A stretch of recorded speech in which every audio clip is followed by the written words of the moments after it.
बिस्मिल्लाहिर्रहमानिर्रहीम। अस्सलाम वालेकुम मेंबर्स व्यूअर्स, होप सब खैर खैरियत से होंगे। आज वीकेंड की वीडियो में जी एक तो डिस्कस कर लेते हैं मार्केट के हवाले से।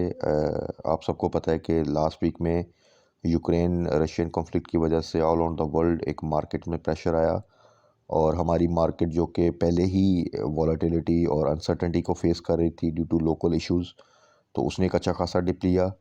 अब नेक्स्ट वीक के लिए क्या एक्सपेक्ट कर सकते हैं, क्या स्ट्रेटजी होनी चाहिए, क्या इतना पैनिक लेने की ज़रूरत है हमें कि हम अपना लॉस बुक करके साइडलाइन हो जाएं, या पेशेंस के साथ तक होल्डिंग करें तो हमें उसमें फ़ायदा हो सकता है। प्लस एक स्टॉक जिसकी न्यूज़ आई मार्केट क्लोजिंग के बाद, उसमें कल डे ट्रेड में एक अच्छा गेन मिल सकता है, अच्छी अपॉर्चुनिटी मिल सकती है, उसमें क्या स्ट्रेटजी होनी चाहिए वो डिस्कस कर लेते हैं। और कुछ शेयर्स जो कि हमने लास्ट वीक में ऐड किए थे, बाय के लिए सजेस्ट किए थे, उनमें अभी क्या स्ट्रेटजी होनी चाहिए उसको डिस्कस कर लेंगे। प्लस कुछ वो स्टॉक्स, हाई वॉल्यूम स्टॉक्स को सिर्फ मेंशन करूंगा आज स्पेसिफिकली, जिनमें थोड़ी सी पैनिक ज़्यादा है, और उसमें क्या स्ट्रेटजी होनी चाहिए, क्या हमें उसमें अपनी होल्डिंग रखनी है, एवरेज करना है, या अभी हमने उसमें से किसी में ऐसा सिचुएशन तो नहीं कि हमें एग्ज़िट लेना चाहिए। ये थोड़ा सा क्विकली डिस्कस कर लेंगे। बाकी क्योंकि कल मंथ क्लोजिंग है, तो मंथ क्लोजिंग के बाद हम इंशाल्लाह ताला डिटेल में एक अगेन डिस्कस कर लेंगे तमाम शेयर्स को, जो कि हम वीकेंड की वीडियो में डिस्कस करते होते थे कि उनमें हमें क्या स्ट्रेटजी करनी है फॉर फर्दर ट्रेडिंग। तो सबसे पहले तो आ जाते हैं जी मार्केट के हवाले से। तो मार्केट में आपको सबको पता है इस वक्त के जो रशियन यूक्रेन कॉन्फ्लिक्ट हुआ, उसका जो प्रेशर आया, बट मिलिट्री वाइज अगर देखा जाए तो ये कॉन्फ्लिक्ट बिटवीन रशिया और यूक्रेन तक ही महदूद है। बाकी जो वेस्ट नेटो और यूएस हैं वो सैंक्शंस की तरफ आ रहे हैं, बट मिलिट्री वाइज इस वक्त वो किसी तरह भी फ्रंट फुट पे नहीं आ रहे। तो ये जो एक फ़ियर था कि ये वॉर एक्सपेंड कर सकती है, वो थोड़ा सा कम हुआ। तो आपने देखा कि फ्राइडे को वर्ल्ड मार्केट्स ने बाउंस बैक किया, और जो क्रूड ऑयल था जो कि 100 क्रॉस कर गया था, उसमें भी करेक्शन आई। हमारी मार्केट ने भी थोड़ा सा आप समझ लें बाउंस बैक किया, बट कंपैरेटिवली उस तरह नहीं, बिकॉज कि यहाँ पर आपको पता है एक तो लोकल इश्यूज़ काफ़ी ज़्यादा हैं। वीकेंड है, दो हॉलीडेज़ आ रही थी, उसमें क्या सिचुएशन होती है लोकली, जो वोट ऑफ नो कॉन्फिडेंस की एक आपको पता है मीटिंग्स और स्टेटमेंट्स चल रही हैं। तो एक फ़ियर था मार्केट में, प्लस हमारा इन्वेस्टर जो सा आपको पता है वो इन्वेस्टर बेस काफ़ी छोटी है, और उसमें भी थोड़ा सा हम पैनिक में जल्दी आते हैं। तो एक फ़ियर था, और म्यूचुअल फंड्स की तरफ से क्योंकि सेलिंग थी because of roll over week, Friday last day था, और प्लस आगे आपको पता है मंथ क्लोजिंग आ रही है। तो इस वजह से फ्राइडे भी एक रेंज बाउंड एक्टिविटी रही, आल दो के शुक्र अल्हम्दुलिल्लाह के कोई डिप नहीं आया फर्दर। तो इस सिनेरियो में आप देखें कल के लिए, कल क्योंकि मंथ क्लोजिंग है, और जो इस वक्त इंटरनेशनल लेवल पर चीज़ें हैं, अब सैंक्शंस की तरफ चीज़ें जा रही हैं, और रशियन यूक्रेन कॉन्फ्लिक्ट को तो प्रेडिक्ट नहीं किया जा सकता। यस, इतना ज़रूर है कि ये वॉर अभी फर्दर एक्सपेंड होती नहीं लग रही, बट बिटवीन यूक्रेन रशिया तो फाइट इज़ गोइंग ऑन। और अल्लाह ताला अपना रहम करे, और जितनी जल्दी इस चीज़ में पीस मुमकिन हो वो होना चाहिए, बिकॉज के ह्यूमन लाइव्स आर इन्वॉल्व। तो बिज़नेस तो एक अलग चीज़ है। तो होपफुली चीज़ें जो सी हैं अल्टीमेटली आई थिंक के निगोशिएशन की तरफ चली जाएंगी, बट ये कब जाएंगी और जितनी जल्दी जाएंगी उतना ही बेहतर है। तो उस लिहाज से अगर देखा जाए तो मार्केट पे भी वो जो इम्पैक्ट है ख़ासतौर पर पीएसएक्स पे, वो अब इतना ज़्यादा लगता नहीं है मंडे के लिए। बाकी न्यूज़ जैसे जैसे आती जाएंगी वो ऑटोमेटिकली जो सा है वो थोड़ा सा हमें अपडेट रहना पड़ेगा। दूसरा जी, लोकल लेवल पे पॉलिटिकल साइड पे तो चीज़ें कुछ ऐसी कोई स्टेप ऑपोजिशन की तरफ से नहीं लिया गया, और चीज़ें भी स्टेटमेंट्स और मीटिंग्स तक ही हैं। और ड्यूरिंग दीज टू हॉलीडेज़ कोई ऐसी मूवमेंट या कोई ऐसा स्टेप नहीं आया जिसका कोई बहुत ज़्यादा नेगेटिव इम्पैक्ट जो सा है वो मंडे को देख सकें।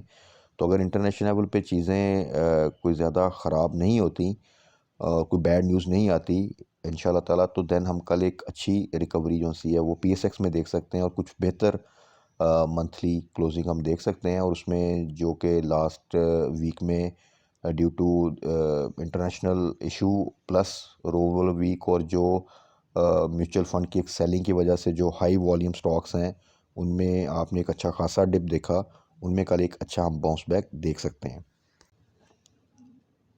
अच्छा जी, अब उस स्टॉक और डिस्कस कर लेते हैं जिसका मैंने वीडियो के स्टार्ट में जिक्र किया था, वो है जी क्लोवर पाकिस्तान।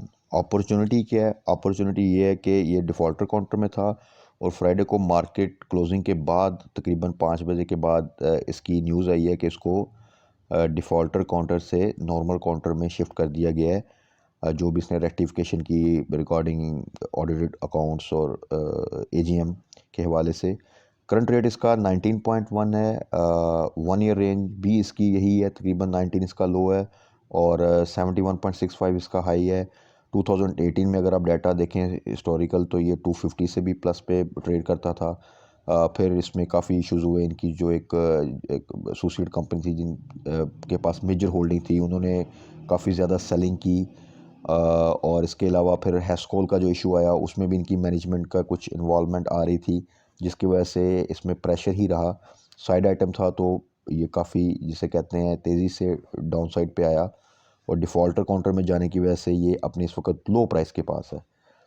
तो इन रेट्स पे इसमें एंट्री लेना तो डेफिनेटली बनता है जबकि ये नॉर्मल काउंटर में आ गया है। अच्छा, स्ट्रेटजी क्या होनी चाहिए?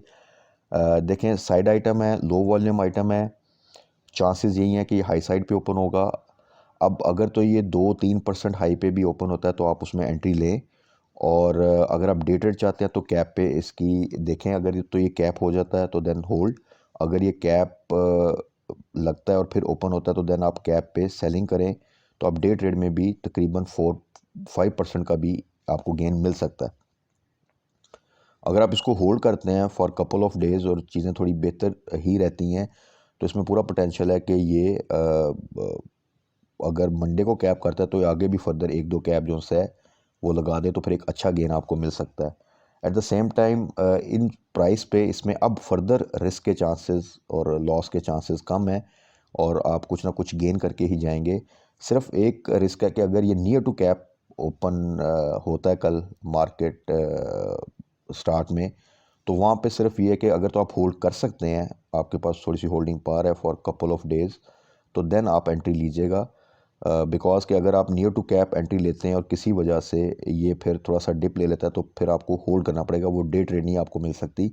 हाँ, अगर आपको ये 2-3% की प्राइस के पास मिलता है अप्रिसिएशन पे या ब्रेक इवन पे मिल जाए तो बहुत बेस्ट है, तो देन आपको एक अच्छी डे ट्रेड भी मिल सकती है। तो स्ट्रेटजी इसमें ये रखें कि अगर आपने डे ट्रेड करना है तो मैक्सिमम 3% अगर पॉजिटिव हो तो वहाँ पे फिर एंट्री लेनी है आपने या उससे नीचे। और अगर आप होल्डिंग कर सकते हैं कुछ दिन, तो देन आप नियर टू कैप भी ले सकते हैं, क्योंकि इन रेट्स पे इसके प्लस साइड पे जाने के ही ज़्यादा चांसेस हैं इंशाल्लाह ताला, और डिप के चांसेस काफ़ी कम हैं। तो ये तो था जी क्लोवर, जिसमें कल ये जो स्ट्रेटजी हमने डिस्कस की है, इसको अगर आप देख के अगर आप समझें तो उसमें आप इन्वेस्ट कर सकते हैं और एक शॉर्ट पीरियड ऑफ टाइम में हम उम्मीद है कि इसमें प्रॉफिट इंशाल्लाह ताला गेन कर लेंगे। उसके बाद आ जाएँ जी कुछ स्टॉक्स जो हमने लास्ट वीक में डिस्कस किया था। उनको फॉर कुछ उसमें से थे फॉर 1 क्वार्टर होल्डिंग, कुछ थे 1-1.5 रुपये के टारगेट के साथ। तो उसमें हम डिस्कस कर लेते हैं क्या स्ट्रेटजी है। सबसे पहले नेटसोल को हमने डिस्कस किया और इसकी हमने जो बाइंग रेंज रखी थी वो 90 टू 100 थी। इस वक्त 93.36 के पास है।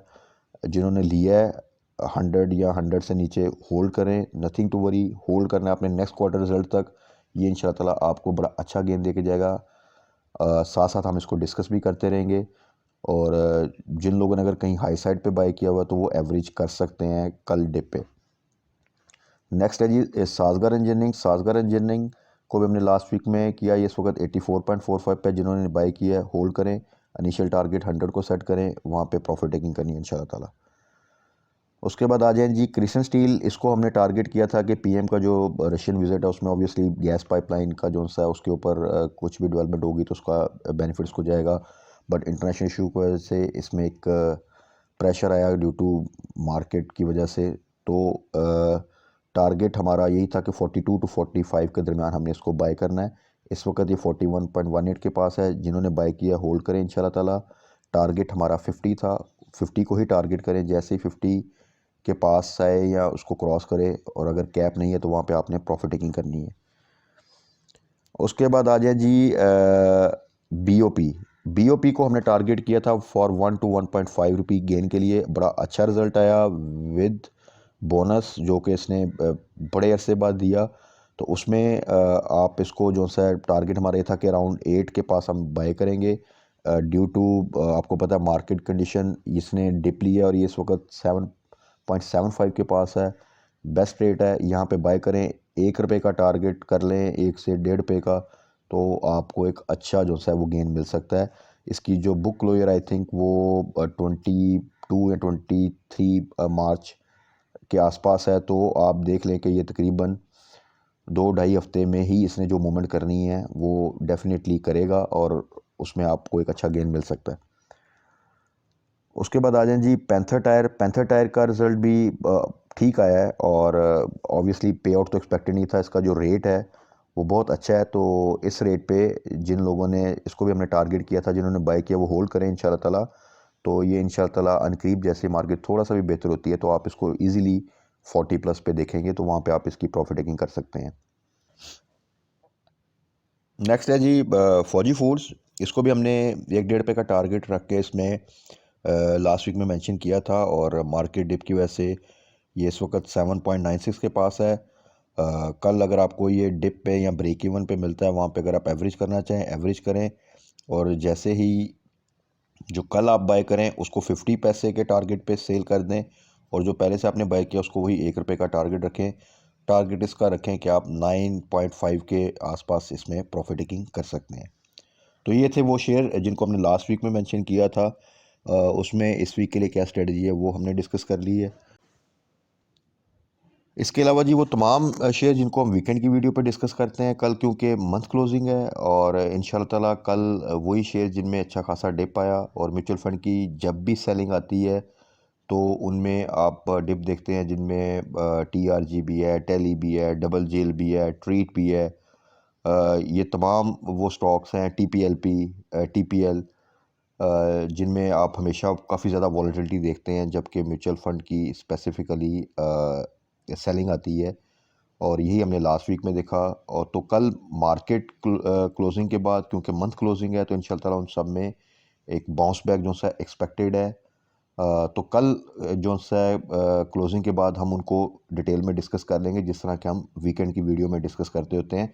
तब तक जस्ट होल्ड ऑन, अपनी पैनिक में आने की ज़रूरत नहीं है। इंशाल्लाह ताला चीज़ें जो सी हैं, अगर किसी इवेंट की वजह से, एक इंटरनेशनल इशू की वजह से, या लोकल इशू की वजह से जब गिरती हैं और तमाम मार्केट ही उसका प्रेशर देती है, नथिंग टू वरी। वरी करने की बात तब होती है जब किसी स्टॉक्स के फंडामेंटल्स चेंज हो रहे हों, उसकी EPS बहुत कम आ जाए, वो प्रॉफिट से लॉस में चली जाए, या उस सेक्टर के हवाले से कोई बैड न्यूज़ आ जाए और वो बीरिश ट्रेंड में चला जाए, या उसमें डेवलपमेंट ख़त्म हो जाए, ग्रोथ ख़त्म हो जाए, तो देन उसमें वरी की बात है। Otherwise there is nothing to worry.